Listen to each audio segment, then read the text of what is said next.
Every December, while millions immerse themselves in festive lights and traditional rituals, there exists a quieter population moving through the season like shadows at a celebration. They are not necessarily opposed to joy, nor are they devoid of meaning in their lives. Yet something within them remains fundamentally unmoved by the collective euphoria that grips society each winter. What psychological forces shape these individuals who stand apart from one of humanity's most widespread cultural phenomena?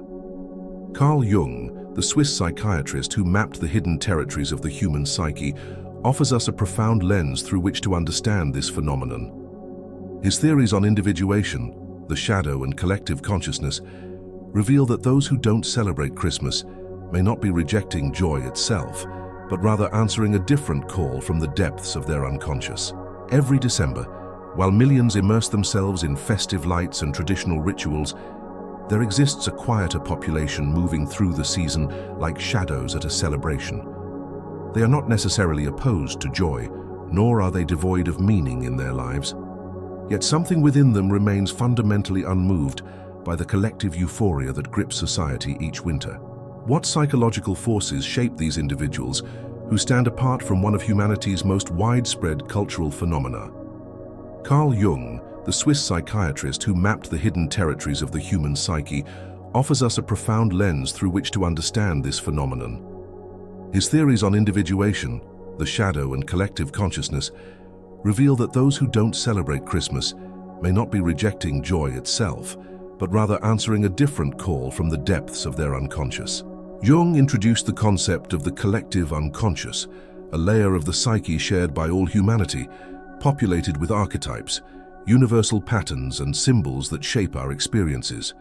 Among these archetypes lies the celebration itself, the ritual gathering that marks time, honors transitions and binds communities through shared symbolic acts. Christmas in the Western world has become perhaps the most powerful manifestation of this archetypal celebration. When we examine those who don't celebrate Christmas through this lens, we must first understand what they're stepping away from. They are not merely declining an invitation to a party. They are resisting a massive archetypal force, a collective ritual that carries centuries of accumulated psychic energy. This is no small feat, and it cannot be dismissed as simple contrarianism or cultural detachment. Jung believed that the collective unconscious exerts tremendous pressure on individuals to conform to its patterns. Christmas activates deep archetypal imagery, the divine child, the return of light in darkness, the gathering of the tribe, the exchange of gifts as symbolic energy transfer, and the renewal of hope. These are not superficial themes but fundamental human experiences coded into our psychological DNA. For someone to genuinely stand outside this archetypal pull, something significant must be occurring in their psyche. They might be experiencing what Jung called individuation, the process of becoming conscious of one's true self, separate from collective identifications. This process often requires temporarily stepping away from collective rituals to hear one's own inner voice more clearly. However, we must distinguish between conscious individuation and unconscious rejection. The person individuating consciously understands what they're stepping away from and why. They recognize the value in the collective ritual, but choose a different path that serves their authentic development. They don't celebrate Christmas not because they reject joy, community, or meaning, but because they're called to find these elements through their own unique psychological journey. Conversely, unconscious rejection might stem from unresolved wounds, contrarian ego inflation, or what Jung called inflation of the ego, identifying so strongly with being different that one loses connection with the common humanity that archetypes represent. This distinction is crucial because it determines whether not celebrating Christmas serves psychological growth or hinders it. The collective unconscious doesn't demand conformity, but it does demand consciousness. Those who genuinely individuate don't reject Christmas out of superiority or alienation, but out of a deep listening to their own psychological truth. They understand that the archetype of celebration still lives within them, but it must find expression through forms that resonate with their unique soul's journey, rather than inherited cultural scripts. Perhaps nowhere is Jung's concept of the shadow more visible than in the forced cheerfulness that often accompanies holiday seasons. The shadow represents those aspects of ourselves that we repress, deny, or hide from consciousness. Christmas, with its idealized imagery of perfect families, universal joy, and mandated goodwill, creates a particularly fertile ground for shadow material to accumulate beneath the surface. Those who choose not to celebrate Christmas may be, consciously or unconsciously, refusing to participate in what Jung would recognize as a collective shadow dynamic. The cultural pressure to be happy, to perform joy, to present idealized versions of family harmony creates a split between authentic emotional experience and socially acceptable presentation. This split feeds the shadow, making it grow darker and more volatile. Jung observed that what we cannot acknowledge openly in consciousness doesn't disappear. It merely goes underground, where it gains autonomous power over us. The person who genuinely doesn't feel Christmas joy but pretends to, who participates in festivities while feeling empty or resentful inside, is feeding their shadow. Over time, this creates psychological fragmentation and inauthenticity. For some individuals, not celebrating Christmas represents a refusal to participate in this shadow dynamic. They choose authenticity over performance, genuine emotional presence over scripted joy. This can be an act of psychological courage, particularly in cultures where Christmas participation is seen as synonymous with being a good person, a loving family member, or a contributing member of society. However, Jung would also warn us about the shadow of non-celebration itself.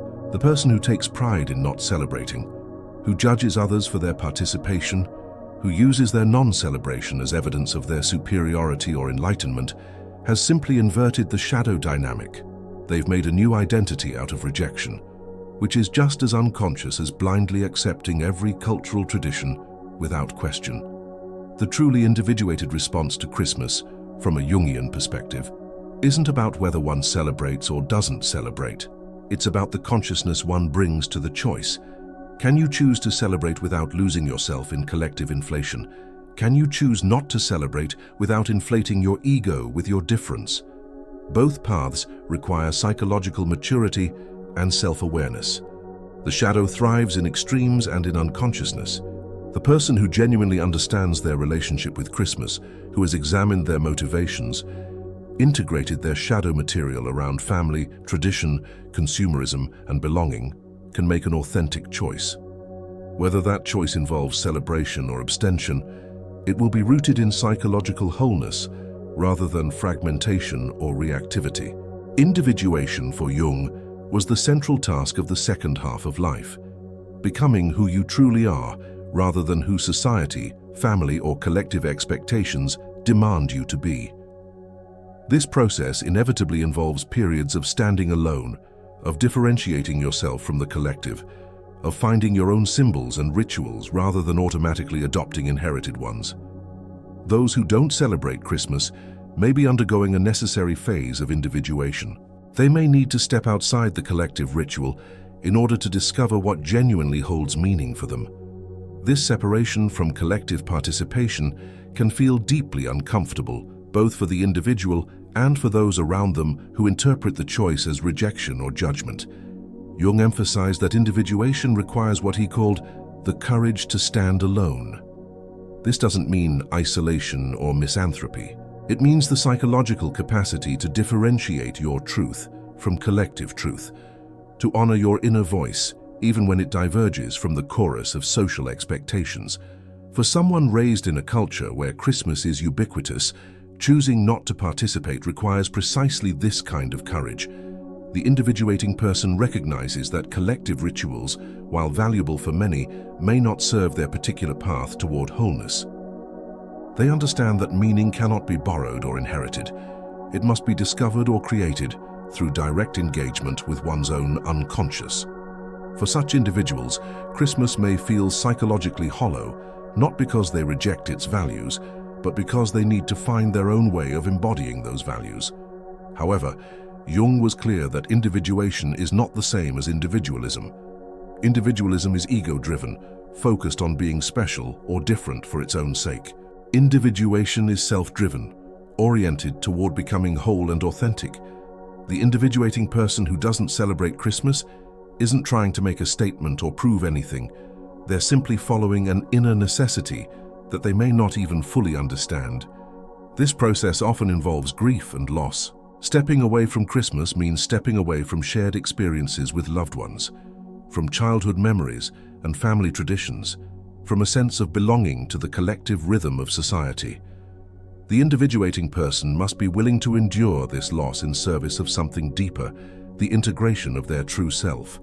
Jung believed that those who successfully individuate eventually return to the collective with gifts. They bring back insights, authenticity, and a grounded presence that enriches the community precisely because it isn't dependent on conformity.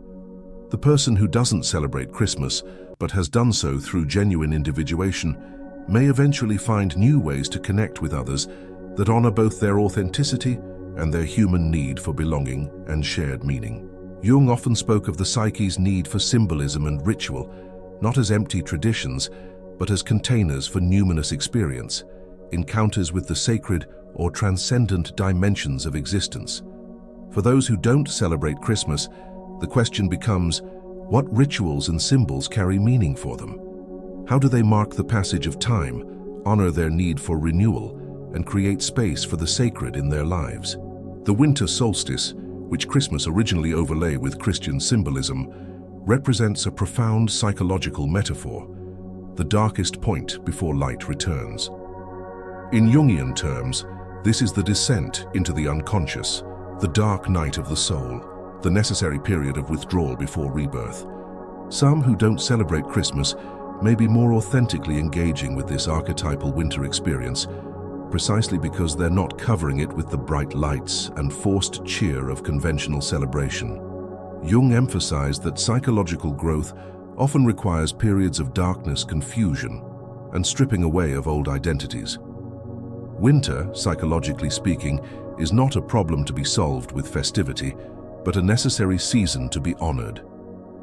Those who resist Christmas might be honoring a different psychological season, one that requires silence rather than noise, solitude rather than gathering, descent rather than ascent. This doesn't mean that those who don't celebrate Christmas are necessarily in psychological crisis. Rather, they may be more attuned to the need for authentic emotional rhythms rather than culturally imposed ones. They create their own rituals, often private and personal, that mark significance in ways that resonate with their unique psychological landscape.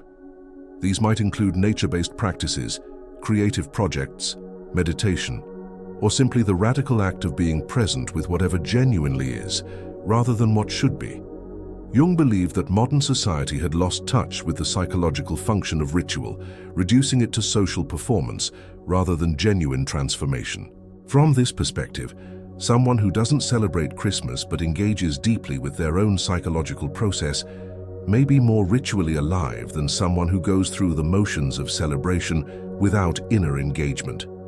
The question Jung would pose is not whether you celebrate Christmas, but whether you have authentic access to the sacred, to meaning, to transformation in your life. Do you have rituals that genuinely connect you with the deeper dimensions of existence? Do you honor the symbolic and archetypal needs of your psyche? If non-celebration of Christmas creates space for these essential psychological needs to be met in other ways, then it serves the individuation process. Ultimately, the psychology of those who don't celebrate Christmas reveals something profound about the human need for authenticity in meaning-making. We cannot simply adopt the symbols and rituals handed to us by culture.